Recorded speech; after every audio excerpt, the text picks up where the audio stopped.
বাংলাদেশের যে কোনো চাকরির পরীক্ষায় গণিত অংশের যেই অধ্যায়গুলো পরীক্ষায় এসে থাকে আমরা সেই অধ্যায়গুলো এবারে আলোচনা করব। সেটাকে মোটা দাগে তিনটি অধ্যায়ে ভাগ করা যায়, তিনটি পার্টে ভাগ করা যায়: পাটিগণিত, বীজগণিত ও জ্যামিতি। তো পাটিগণিতের মধ্যে এই অধ্যায়গুলো রয়েছে যেগুলোকে আমরা 1 নম্বর অধ্যায়ে সংখ্যার ধারণা নামে নামকরণ করেছি। মূলত এটা হচ্ছে মাদার অধ্যায়।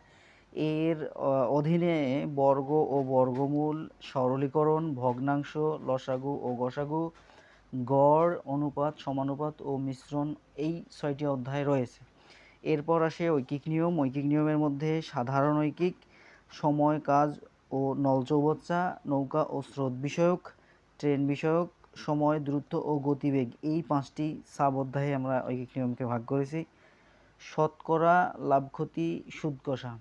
আমরা এই প্রত্যেকটি অধ্যায়কে শুধু 2-1টি সূত্র বা টোটকার মাধ্যমে শেষ করব না। আমরা প্রত্যেকটি অধ্যায়কে বেসিক আলোচনা করার পর প্রত্যেকটা অধ্যায়ের ইম্পর্ট্যান্ট এবং বিগত সালে আসা প্রশ্নগুলো নিয়ে বিস্তারিত আলোচনা করব। একই সাথে প্রিলি এবং রিটেনের আলোচনা এখানে হবে সম্পূর্ণ ফ্রিতে এবং কোনো প্রকার শর্ত ছাড়াই। আপনারা যারা ঘরে বসেই গণিত অংশের বা বিসিএসের যে কোনো অধ্যায়ের চাকরির প্রস্তুতি নিতে চান, এই পেজটির সাথেই থাকবেন আশা করি।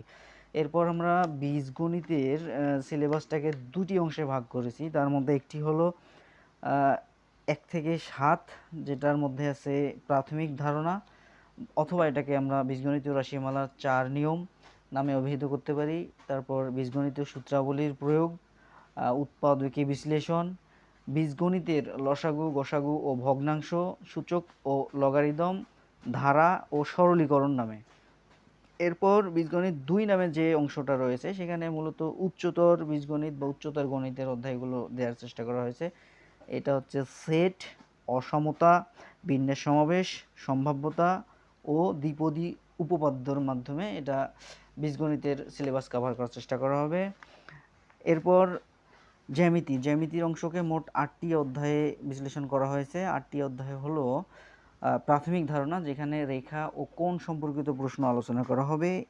এরপর ত্রিভুজ সম্পর্কিত অধ্যায়, চতুর্ভুজ সম্পর্কিত অধ্যায়, বহুভুজ, বৃত্ত, এবং একই সাথে ত্রিকোণমিতি, স্থানাঙ্ক জ্যামিতি ও ঘনবস্তুর আলোচনা পরবর্তীতে করা হবে।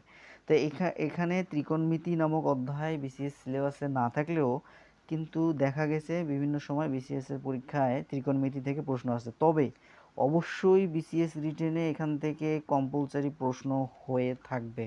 আবার একই সাথে স্থানাঙ্ক জ্যামিতিতে প্রিলিতে না আসলেও রিটেনে অবশ্যই স্থানাঙ্ক জ্যামিতি থেকে প্রশ্ন হবে।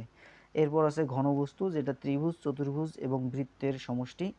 এর মাধ্যমে আমরা গণিতের পুরো সিলেবাসটাকে আলোচনা করার চেষ্টা করব।